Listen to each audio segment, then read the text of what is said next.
সন্মানীয় অসম চৰকাৰৰ কৰ্মচাৰীসকল, জনাই আছোঁ এটা খুব গুৰুত্বপূৰ্ণ খবৰ যে অসমৰ মাননীয় মুখ্যমন্ত্ৰী ডক্টৰ হিমন্ত বিশ্ব শৰ্মাদেৱে ঘোষণা কৰিছে যে নৱেম্বৰ মাহৰ যি কৰ্মচাৰীসকলৰ দৰমহা আছে তাতে তেওঁলোকে অতিৰিক্ত ১,০০০ টকাকৈ লাভ কৰিব আৰু সেই টকাটো কৰ্মচাৰীসকলে ক'ত খৰচ কৰিব তেওঁ সবিশেষ কৈ দিছে। লগতে এই টকাটো যদি সেই কামত খৰচ নকৰে তেতিয়া কৰ্মচাৰীসকলে কেনেকৈ সেই টকাটো ঘূৰাই দিব লাগিব আৰু কৰ্মচাৰীসকলক এক বিশেষ উপহাৰ দিব অসম চৰকাৰে। তো সবিশেষ আপোনালোকে শেষলৈকে ভিডিঅ'টো ভালকৈ চালেহে গম পাব। চৰকাৰৰ যিমান কৰ্মচাৰী আছে এই কৰ্মচাৰীসকলক নৱেম্বৰ মাহৰ দৰমহাত আমি ১,০০০ টকা অতিৰিক্তকৈ দিম।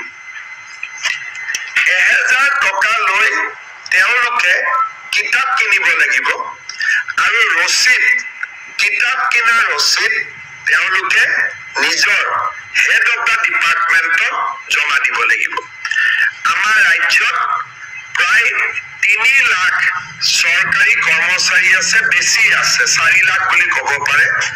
তাৰমানে ৰাজ্য চৰকাৰে ৪০ কোটি টকা খালি কিতাপ কিনাৰ বাবে ব্যয় কৰিব।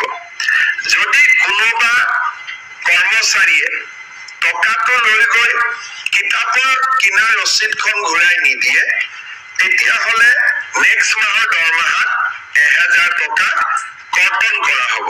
আৰু যদি কিতাপখন কিনে তেতিয়াহ'লে তেওঁ সেই টকাটো দৰমহাৰ অতিৰিক্ত হিচাপে লাভ কৰিব।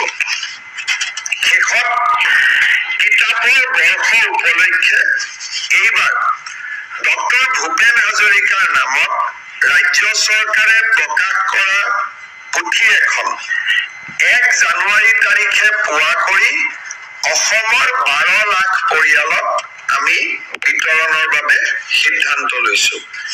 এই ১২ লাখ পৰিয়াল মেইনলি চৰকাৰী শিক্ষক, পঞ্চায়তৰ প্ৰতিনিধি, এই ধৰণৰ যিখিনি আমাৰ এখন তালিকা আছে, তালিকা অনুসৰি ১২ লাখ ঘৰত আমি ভূপেন হাজৰিকা দেৱৰ জীৱনীখন আমি প্ৰেৰণ কৰিম।